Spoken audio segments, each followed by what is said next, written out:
3 নম্বর এপিসোডের শুরুতেই আমরা দেখতে পাই যে জে কিফার আর ইউরির মাঝখানে বসে আছে আর এখনও এটাই ভাবছে যে ওর লাইফে কাকে চুজ করবে, কারণ যে বুঝতেই পারছে না কে ওর বেশি কাছের।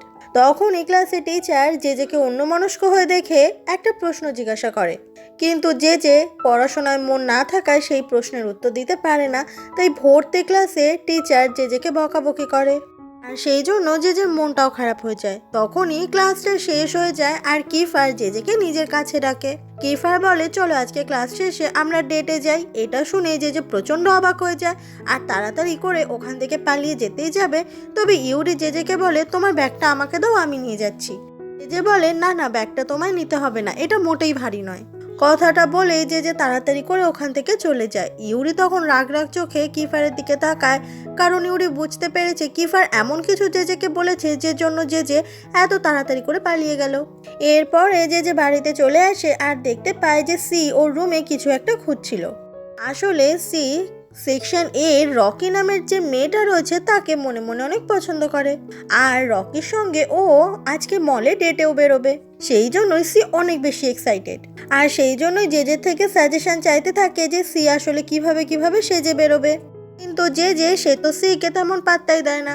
তখনই জেজে দেখতে পায় ইউরি আর কিফার ওরা দুজনেই একসাথে জেজেকে মেসেজ করেছে। কিফার জিজ্ঞাসা করে, কালকে কি তুমি খুব ব্যস্ত আছো? আর ইউরিও জিজ্ঞাসা করে, সানডেতে কি তোমার কোনো প্ল্যান আছে? এটা দেখে যে তখন কাউকেই রিপ্লাই করে না। পরের দিন স্কুল ছুটি থাকার জন্য যে চলে আসে একটা মলে আর সেখানে ডেভিডের সঙ্গে মিট করে। আসলে ওরা দুজনে প্ল্যান করেছিল আজকে মলে আসবে, কারণ ডেভিডের কিছু ইম্পর্ট্যান্ট কথা আছে জেজের সঙ্গে। আসলে ডেভিড মনে মনে জেজেকে কিছুটা লাইক করতে শুরু করেছে আর সেই জন্যই ও জেজেকে ডেকেছে, যাতে জেজের সঙ্গে ডেভিড কিছুটা সময় কাটাতে পারে। জেজে জিজ্ঞাসা করে, তাহলে এবার বল তুই আমাকে আজকে কেন ডেকেছিস? ডেভিড বলে, আমি কিছু জিনিস নিয়ে অনেক ডিস্টার্ব রয়েছি, কিন্তু সেটা আমি কাউকে খুলে বলতেও পারছি না। তখনই কিফার জেজেকে মেসেজ করে, কোথায় আছো তুমি? আর কাল থেকে তুমি আমাকে রিপ্লাই করছো না কেন? কিন্তু জেজে এবারেও কিফারকে রিপ্লাই দেয় না। ডেভিড বলে, আচ্ছা তুমি আর কিফার কি বয়ফ্রেন্ড গার্লফ্রেন্ড? এটা শুনে জেজে তো একদম অবাক হয়ে যায়। ডেভিড বলে, তোমার পার্সির কথা মনে আছে? জেজে অবাক হয়ে বলে, হ্যাঁ, কিন্তু কি হয়েছে পার্সির? ডেভিড বলে, পার্সি আমাকে মাঝে মাঝে টেক্সট করে আর ও বলেছে তোমার নাকি এঙ্গেজমেন্ট হয়ে গেছে।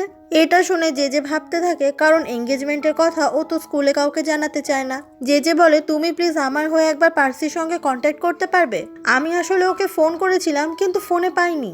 তখনই ডেভিড জেজের একটা ছবি তুলে পার্সিকে পাঠিয়ে দেয় আর বলে, আমি তোমার হয়ে ওর সাথে কথা বলে নেব। তখন পার্সি এটা দেখে রিপ্লাই করে যে ওর গলা থেকে ওই রিংটা তাড়াতাড়ি খুলে ফেলতে বল, না হলে আমি কিন্তু ইউরিকে গিয়ে শেষ করে ফেলবো। যেটা শুনে যে তো অনেকটাই চিন্তায় পড়ে যায়। এরপর যে বাড়িতে চলে আসে আর ভাবতে থাকে পার্সির কথা। ঠিক তখনই কিফার ওকে ফোন করে। ফোনটা যখনই যে ধরে, কিফার উল্টো দিক থেকে বলে, কাল থেকে আমি তোমাকে মেসেজ করে যাচ্ছি, ফোন করে যাচ্ছি, তুমি আমার কোনো কিছু রিপ্লাই করছো না কেন? যে মিথ্যে বলে দেয় যে আমি তো ফোনটা সবে দেখলাম, তোমার মেসেজ কল কিছুই দেখতে পাইনি। কিফার বলে, যাই হোক, আজকে কি তুমি গ্রসারি বাজার করতে যাবে স্কুলের জন্য? যে বলে, হ্যাঁ। কথাটা শুনেই কিফার ফোনটা রেখে দেয়। এরপরে যে রেডি হয়ে বেরিয়ে পড়ে, কারণ স্কুলে গ্রসারি কিনতে হবে, না হলে লাঞ্চ বানাতে পারবে না কেউ। তখনই স্কুলের একটা স্টুডেন্ট চলে আসে জেকে পিক করতে। তারপরে চলে আসে সুপার শপে, সেখানে যা যা প্রয়োজনীয় জিনিস ওরা কিনতে শুরু করে। আর এভাবেই একটা সময় কিফার ওখানে চলে আসে আর বলে, তুমি কি আমাকে মিস করছিলে? কিফারকে এখানে দেখে যে সে তো খুবই অবাক হয়ে যায় আর বরাবরের মতো কিফারকে যে ইগনোর করার চেষ্টা করে। কিফার বলে, তুমি আমাকে যতই ইগনোর করার চেষ্টা করো না কেন, আমি আরো তোমার কাছাকাছি চলে আসবো। এসব শুনে যে পুরো অবাক হয়ে যায়, কি বলবে বুঝতে পারে না। কিফার বলে, তুমি আমার মেসেজে রিপ্লাই দিচ্ছিলে না কেন? যে তখন আবারও কিফারকে কোনো কথারই উত্তর দেয় না আর ওখান থেকে চলে যেতে গেলে কিফার জেজের আরো বেশি কাছে চলে আসে, যেটা দেখে যে আরো অবাক হয়ে যায়। কিফার জেজের হাতটা শক্ত করে ধরে আর বলে, তুমি আমাকে ইগনোর করো না। আর জেজেও তখন কিফারকে আর ইগনোর করতে পারে না আর দুজন মিলে একসঙ্গে শপিং করতে থাকে। কিছুক্ষণ পরে সুপার শপ থেকে যে যখন বেরোচ্ছিল, তখন একটা জিনিস দেখে যে ভীষণ খুশি হয়ে যায়, কারণ রকি আর সি একসাথে বসে আছে আর ওরা দুজনে খুবই সুন্দর সময় কাটাচ্ছে, যেটা দেখে অবাক হওয়ার পাশাপাশি যে বেশ খুশিও হয়। তখনই কে কিফার ফোন করে আর বলে, এরপরে আমি তোমাকে একটা জায়গায় নিয়ে যাব। যে বলে, কোথায়? কিন্তু কিফার কিছু বলে না। এরপর কিফার জেজেকে নিয়ে চলে আসে ওরই বাড়িতে। সেখানে অনেক দামি দামি গাড়ি পরপর রাখা ছিল, আর এত গাড়ি দেখে জেজে তো একদম অবাক হয়ে যায়। কিফার বলে, তুমি যেদিন যেটা চড়তে চাইবে আমি তোমাকে সেটাই চড়াতে পারবো। এটা শুনে জেজে তো অনেক এক্সাইটেড হয়ে যায়। কিফার বলে, আমি তোমাকে এই বাড়ি গাড়ি সব দিয়ে দেবো, তবে তোমাকে এটা বলতে হবে যে তুমি ইউরিকে বিয়ে করছো না, কারণ যাই হয়ে যাক না কেন শেষমেশ তুমি আমারই হবে, কারণ তুমি আমার। জেজে বলে, আমি কোনো জিনিস নই যে আমি কারোর হয়ে যাব। কিফার বলে, ঠিক আছে, এই কথাটা তোমার পছন্দ না হলে আমি বলি, আমি তোমার। জেজে অবাক হয়ে কিফারের দিকে তাকিয়ে থাকে এই কথাটা শুনে। মানে কিফার পুরো নিজেকে জেজের কাছে দিয়ে দিচ্ছে। যেটা শুনে খুব নার্ভাস ফিল করে জেজে, আর ওখান থেকে চলে যায়। এরপর কিফারের বাড়িতে সমস্ত বন্ধুরা চলে আসে আর জেজে সবার সঙ্গে আড্ডা দিতে বসে। আসলে কিফার একটা ইম্পর্টেন্ট জিনিস জেজের বাবার ব্যাপারে জোগাড় করেছে, আর সেটা জানানোর জন্যই জেজেকে আজকে এখানে নিয়ে এসেছে। ওরা একটা ছবি পেয়েছে যেটা নিউ ইয়র্কের, আর সেখানে জেজের বাবাকে দেখা যাচ্ছে। এটা দেখে জেজে খুব অবাক হয়ে যায়, কারণ জেজে ওর বাবার ব্যাপারে কিছুই জানে না। শুধু তাই নয়, ওর বাবার যে সোশ্যাল মিডিয়াতে প্রোফাইল রয়েছে সেখানে পার্সির সঙ্গে একটা ছবিও আছে। এটা দেখে জেজে আরো অবাক হয়ে যায় যে ওর বাবার সঙ্গে এই পার্সি কি করছে। এই পার্সি আসলে এই স্কুলেই আগে পড়তো। জেজে জিজ্ঞাসা করে, আমার বাবার সাথে পার্সি কি করছে, কিন্তু কেউ এটার কোনো উত্তর দিতে পারে না। জেজে তখন কান্না করতে থাকে, কারণ ওর যে অনেক কিছু অজানা রয়ে গেছে। ইফার বলে, আমার উপর ভরসা রাখো, আমি তোমাকে প্রমিস করছি আমি সমস্ত সত্যিটা বের করব। যেটা শুনে জেজে অনেক খুশি হয়। এদিন রাতে বাড়ি ফিরে জেজে ডেভিডকে মেসেজ করে আর বলে, তুই পার্সিকে বলে দে যে আমি ওকে ভয় পাই না, আর পার্সি যেন আমার সাথে সামনাসামনি এসে কথা বলে। এই মেসেজটাই ডেভিড তখন পার্সি নামের ছেলেটাকে ফরওয়ার্ড করে, আর তারপরেই ওরা দুজনে ফোনে কথা বলতে শুরু করে। আর ওদের কথা শুনে বোঝা যায় যে ডেভিডের গার্লফ্রেন্ড নিউ ইয়র্কে রয়েছে, যার দেখাশোনা করছে এই পার্সি নামের ছেলেটা। আর পার্সি ডেভিডকে বলে জেজের দেখাশোনা করতে, যেন জেজে কোনো ছেলে প্রেমে না পড়ে। আর বিশেষ করে ডেভিডকে ওয়ার্নিং দিয়ে দেয় যে ডেভিড যেন জেজের প্রেমে খবরদার না পড়ে। এইটা শুনে ডেভিড চুপ করে যায়, কারণ ও অলরেডি জেজের প্রেমে পড়েই গেছে। এই কথাগুলো বলেই ওরা দুজনে ফোনটা রেখে দেয়। এদিকে পার্সির কাছে ওর মা আসে, আর পার্সি তখন ওর মাকে বলে, মা এবার আমি ফিলিপিন্সে যাই। কিন্তু পার্সির মা বলে, নিউ ইয়র্কে তোমার উজ্জ্বল ভবিষ্যৎ অপেক্ষা করছে, ফিলিপাইন্সে গেলে তুমি কিছুই করতে পারবে না। তাছাড়া এখানে ভালো ডক্টর তোমার ট্রিটমেন্ট করছে, ওখানে অত ভালো ডক্টর নেই। যেটা শুনে পার্সির একদমই ভালো লাগে না। আর সেই সময় ওখানে জেজের বাবা চলে আসে, যাকে পার্সি ড্যাড বলে ডাকে। মানে বোঝা যায় এই পার্সি অন্য কেউ নয়, সে হচ্ছে জেজের স্টেপ ব্রাদার। পরের দিন সকাল হয়ে গেলে জেজের ঘুম ভাঙে ইউরির ফোনে। ইউরি ফোন করে বলে, তুমি আজকে ফ্রি আছো? জেজে তখন অনেক ভেবে বলে, হ্যাঁ মোটামুটি। ইউরি বলে, তাহলে চলো আজকে আমরা দুজনে চার্চে যাই। কথাটা বলেই ইউরি ফোনটা রেখে দেয়, যে যাবে কিনা সেটা জিজ্ঞাসা করে না। আর তখনই কিফার মেসেজ করে বলে, চলো আজকে আমরা ডেটে বেরোই। আর জেজে এবারও কিফারের মেসেজের কোনো রিপ্লাই দেয় না। এরপর জেজে রেডি হয়ে যখন নিচে নেমে আসে, সবাই মিলে জেজেকে বলে যেন জেজে বেশি রাত না করে। আর তারপর জেজে ইউরির সঙ্গে চলে আসে চার্চে। জেজে মনে মনে বলে যে ইউরির সঙ্গে বেরোতে আমার একদম ভালো লাগে না, কারণ ইউরির সঙ্গে আমার এঙ্গেজমেন্ট হয়ে গেছে, আর ওর সামনে আসলেই আমার খুব অকওয়ার্ড ফিল হয়। আগে এমনটা হতো না। ইউরি তখন জেজের সঙ্গে অনেক হাসি মজা করতে থাকে, তাতে করে জেজে অনেক ফ্রি হয়ে যায় ইউরির সাথে। সেই সময় বেশ কয়েকটা মেয়ে ওখান থেকে ইউরিকে দেখে বলতে থাকে, অনেক হ্যান্ডসাম ছেলেটা, তবে পাশে যে মেয়েটা বসে আছে ওর সঙ্গে ছেলেটাকে একদম মানাচ্ছে না। এটা শুনে জেজের তখন মনটা কিছুটা খারাপ হয়ে যায়, আর সেটা ইউরি দেখতেও পায়।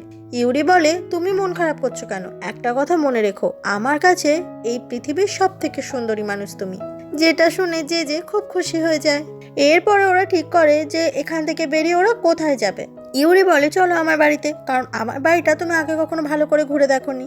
এরপর ইউরি জেজেকে নিয়ে চলে আসে নিজের ফ্ল্যাটে, যেখানে ইউরি একাই থাকে। আর কিছু কাজের লোক আছে যারা ইউরির বিভিন্ন কাজ করে দেয়। জেজে তখন টেবিলের ওপর থাকা ফটো অ্যালবাম নিয়ে দেখতে থাকে, যেখানে ইউরির ছোটবেলার অনেক ছবি ছিল। আর ইউরি তখন খুবই এম্বারেসড ফিল করতে থাকে, কারণ ছোটবেলায় ও একদম স্মার্ট ছিল না, আর দেখতেও অন্যরকম ছিল। আর জেজে ইউরির এই ছবিগুলো নিয়ে তো ভীষণ হাসাহাসি করতে থাকে, যেটা খুব মজা লাগে ইউরির।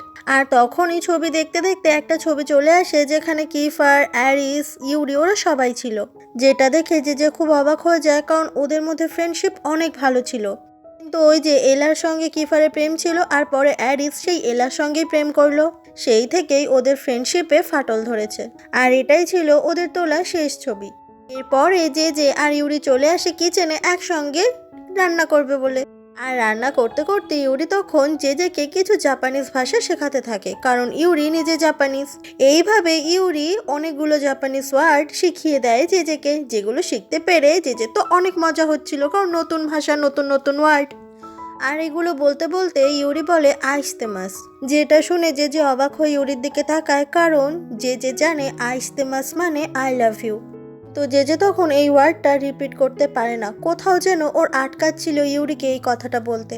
ইউরি তখন জেজের গালে চট করে একটা কিস করে, যেটা করে ইউরি তো অনেক হ্যাপি হয়ে যায়, তবে সে হ্যাপি হয় না। তখনই গাজর কাটতে গিয়ে হঠাৎ করেই জেজের হাতটা কিছুটা কেটে যায় আর আঙুল থেকে রক্ত বেরোতে থাকে। জেজের একটা ট্রমা আছে, রক্ত দেখলেই ও কেমন যেন একটা করতে থাকে। জেজে তখন ইউরির হাতটা শক্ত করে ধরে বলে, প্লিজ আমাকে ছেড়ে যেও না। ইউরি বলে, আমি তোমার জন্য ওষুধ নিয়ে আসছি, দাঁড়াও। কিন্তু যে কিছুতেই ইউরিকে ছাড়ে না আর বলে, প্লিজ কিফার তুমি আমাকে ছেড়ে যেও না। তুমি প্লিজ তাড়াতাড়ি কিফারকে ডাকো, আমার এক্ষুনি কিফারকে লাগবে, প্লিজ কিফারকে ডাকো। জেজেকে এমন অবস্থায় কিফারকে ডাকতে বলতে দেখে ইউরি তো একদম অবাক হয়ে যায়। ইউরি বলে, কিফারকে কেন ডাকবো আমি? জেজে বলে, একমাত্র কিফারই পারবে আমার এই ভয়টাকে দূর করতে, প্লিজ তুমি কিফারকে এক্ষুনি কল করো। কিছুক্ষণ পরে যে কিছুটা শান্ত হয়। ইউরি বলে, তুমি এখন ঠিক আছো তো? যে বলে, আই এম সরি ইউরি, কিছুক্ষণ আগে যা যা বললাম তার জন্য। ইউরি বলে, সরি বলার দরকার নেই, তোমার ব্যাপারে হয়তো এখনো আমি অনেক কিছুই জানি না, তবে আস্তে আস্তে আমি সবটাই জেনে নেব। যে বলে, আসলে আমি এই কথাটা এখনো পর্যন্ত কাউকে সেইভাবে বলতে পারিনি, যদি সবাই আমাকে অদ্ভুত ভাবে সেই জন্য। ইউরি বলে, তুমি আমাকে নিশ্চিন্তে বলতে পারো, আমি তোমাকে অদ্ভুত ভাববো না। যে বলে, আসলে আমার একটা সমস্যা আছে, আমি যখনই রক্ত দেখতে পাই আমার কেমন একটা হয়, আমার অস্বস্তি হয়, আমার ভীষণ ভয় করে, আমার প্যানিক অ্যাটাক হয়। এভাবেই আমরা যখন হন্টেড হাউসে ঢুকেছিলাম সেদিন কিফার আমাকে খুব সুন্দর করে সামলেছিল, আর তাই তো আজকে আমি তোমাকে কিফারকে ডাকতে বলছিলাম। ইউরি বলে, আচ্ছা এবার বুঝতে পেরেছি, ও সেদিন তোমাকে সামলেছিল বলে তুমি আজকেও ওকে ডাকতে চাইছিলে, তাই তো?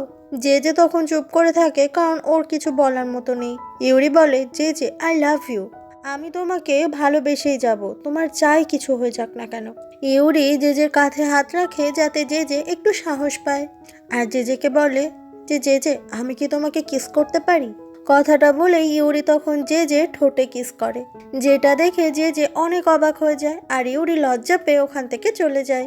জেজে তখন প্রচণ্ড টায়ার্ড ফিল করতে থাকে, ও যে দুজনের মাঝখানে একদম আটকে গেছে, ও যে কি করবে কিচ্ছু বুঝতে পারছে না। কিছুক্ষণ পরে সন্ধ্যা হওয়ার আগেই ইউরি জেজেকে ওর বাড়ির সামনে গাড়ি পর্যন্ত পৌঁছে দিয়ে যায়। ইউরি বলে, কালকেও তো স্কুল ছুটি আছে, চলো আমরা কোথাও ঘুরতে বেরোই। এটা শুনে জেজে একদম অবাক হয়ে যায়, কারণ ইউরির সঙ্গে ও খুব একটা বেরোতে পছন্দ করে না। তাই জেজে বলে, না কালকে হবে না, আসলে কালকে সিয়ার আমার একটু দরকার আছে। ইউরি তখন বলে, ঠিক আছে নেক্সট টাইম হবে, বলে ইউরি ওখান থেকে চলে যায় গাড়ি নিয়ে। যে ওখানেই রাস্তায় বসে পড়ে আর ভাবতে থাকে ও যে কি করে ব্যাপারগুলোকে সামাল দেবে। তখনই ওখানে আবার কিফার গাড়ি নিয়ে হাজির হয়। কিফার জেজের হাত ধরে জোর করে জেজেকে গাড়িতে বসায় আর তারপর ওখান থেকে চলে যায়। আর এরপরে ওরা দুজনে চলে আসে এমন একটা জায়গায় যেখানে কেউ ছিল না তেমন। জেজে বলে, তুমি আমাকে এখানে নিয়ে এসেছো কেন? কিফার বলে, তুমি আর ইউরি কি করেছো? জেজে বলে, আমরা চার্চে গেছি। কিফার বলে, তারপর কি করেছো? জেজে বলে, আমরা গ্রসারি শপিং করেছি। কিফার বলে, আর কি করেছো? জেজে বলে, আমি ইউরির বাড়িতে গেছি আর আমরা একসঙ্গে রান্না করেছি। কিফার বলে, আর কি করেছো? জেজে ভয় ভয় বলে, আর কিছুই করিনি। কিফার চিৎকার করে বলে, আর কি করেছো বলো? জেজে বলে, বললাম তো আর কিছু না। কিফার বলে, আমাকে একদম মিথ্যে বলো না জেজে প্লিজ। জেজে তখন সত্যি বলে দেয় যে ইউরি আমাকে কিস করেছে। কিফার কান্না করতে করতে বলে, তুমি কেন আমার সঙ্গে এমন করছো জেজে? আমি তোমার, তুমি আমার, তাহলে কেন তুমি আমার সঙ্গে এমনটা করছো? জেজে বলে, কিফার তুমি আমার সিচুয়েশনটা জানো, প্লিজ আমার জন্য এই সিচুয়েশনটা আরো বেশি কঠিন করে দিও না। কিফার বলে, তুমি ইউরিকে ভালোবাসো? সত্যি করে বলো, তুমি কি ইউরিকে ভালোবাসো? জেজে তখন মিথ্যা বলে, হ্যাঁ, আর সেই জন্যই ইউরির সঙ্গে আমার এঙ্গেজমেন্ট হয়ে গেছে। কিফার বলে, মিথ্যেবাদী তুমি, যেদিন তুমি ইউরির সঙ্গে এঙ্গেজমেন্ট করেছো সেদিন তুমিও আমাকে কিস করেছিলে, তুমি আমাকে তোমার লাইফে অ্যাকসেপ্ট করেছিলে। কেন করেছিলে তাহলে সেদিন তুমি আমার সঙ্গে? কেন তুমি আমার সঙ্গে এমনটা করে যাচ্ছ বলো? তোমার কাছে কি আমার কোনো দাম নেই? বলো, সেদিন রাতের কথা তুমি সমস্ত কিছু ভুলে গেছো? তোমার জীবনে আমার কোনো মূল্য নেই? যে তখন চিৎকার করে বলে, প্লিজ চুপ করো, আর বলে আমাকে প্লিজ একটু শান্তি দাও। আমি তোমাদের দুজনের মাঝখানে পড়ে একদম পিষে যাচ্ছি, শেষ হয়ে যাচ্ছি আমি। কিফার বলে, শুধুমাত্র ওই এঙ্গেজমেন্টের জন্য? যে বলে, হ্যাঁ, আমি ইউরিকে কষ্ট দিতে চাই না, কারণ ওকে কষ্ট পেতে দেখে আমারও খুব কষ্ট হয়। আমি নিজেই জানি না আমার মন আসলে কি চায়। কেন তুমি আমার জীবনটা এতটা কঠিন করে দিচ্ছ কিফার? কিফার বলে, আবার এখানে ইউরি চলে আসলো। তুমি দুজনের মধ্যে চুজ করতে পারছো না কেন? আমি কি কোনো জিনিস? আমি তোমার জন্য সারা দিন রাত ধরে চিন্তা করি, তোমার জন্য পাগল হয়ে যায়, আর তুমি আমার ব্যাপারে এইসব ভাবো। আমার এত কিছু করার পরেও তুমি কাকে চুজ করবে সেটা বুঝতেই পারছো না। তোমার কি মনে হয় আমি আমার নিজের জীবন নিয়ে খুব বেশি ভালো আছি? আমার মা আমাকে ছোটবেলায় ছেড়ে চলে গেছে, আমার বাবা আমার সাথে থাকে না, সে অন্য জায়গায় বিয়ে করেছে। আমার 2 ভাইয়ের জন্য আমাকে দিনরাত চিন্তা করতে হয় আমি কি করে ওদেরকে নিজের কাছে রাখবো। আর তুমি ভাবছো আমি আমার নিজের জীবন নিয়ে হয়তো অনেক বেশি হ্যাপি, তাই না? এই কথাগুলো শুনে জেজের তখন কিফারের জন্য অনেক কষ্ট হচ্ছিল, কারণ কিফারকে কষ্ট পেতে দেখলে জেজেরও খুব কষ্ট হয়। কিফার বলে, প্লিজ জেজে, তুমি আমার সঙ্গে এমন করো না, বাকিদের মতো আমাকে ছেড়ে চলে যেও না। যে তখন কিফারকে শক্ত করে জড়িয়ে ধরে আর বলে যে প্লিজ কান্না করো না, প্লিজ তুমি কেঁদো না, তোমাকে কান্না করতে দেখে আমার একদম ভালো লাগছে না। কিফার বলে, সারা দুনিয়ায় ইউরিকে চুজ করলেও তুমি প্লিজ আমাকে চুজ করো। আমি শুধুমাত্র তোমার হয়েই থাকতে চাই, আমি তোমাকে খুব ভালোবাসি জেজে। কথাটা শুনে জেজে কিফারের দিকে অবাক হয়ে তাকিয়ে থাকে আর বলে মনে মনে যে আমার মনের মধ্যে এমন কেন হচ্ছে, কেন মনে হচ্ছে আমি কিফারকেই ভালোবাসি। এই অনুভূতিটা তো আমার ইউরির জন্য আগে কখনো হয়নি। যে তখন কিফারকে নিজের কাছে টেনে নেয় আর বলে, আই লাভ ইউ কিফার। কথাটা বলে যে কিফারকে নিজের অনেক কাছে টেনে নেয় আর ওকে জড়িয়ে ধরে। কিফার খুব খুশি হয়, কারণ যে ওকে চুজ করেছে। আর যে সেও ফাইনালি রিয়েলাইজ করতে পারে যে ওর আসলে কিফারকেই চুজ করা উচিত, কারণ ও কিফারকেই ভালোবাসে। এই অনুভূতিটাও শুধুমাত্র কিফারের জন্যই ফিল করতে পারে। আর এখানেই আজকে 3 নম্বর এপিসোড শেষ হয়ে যায়। 4 নম্বর এপিসোড খুব তাড়াতাড়ি আসছে।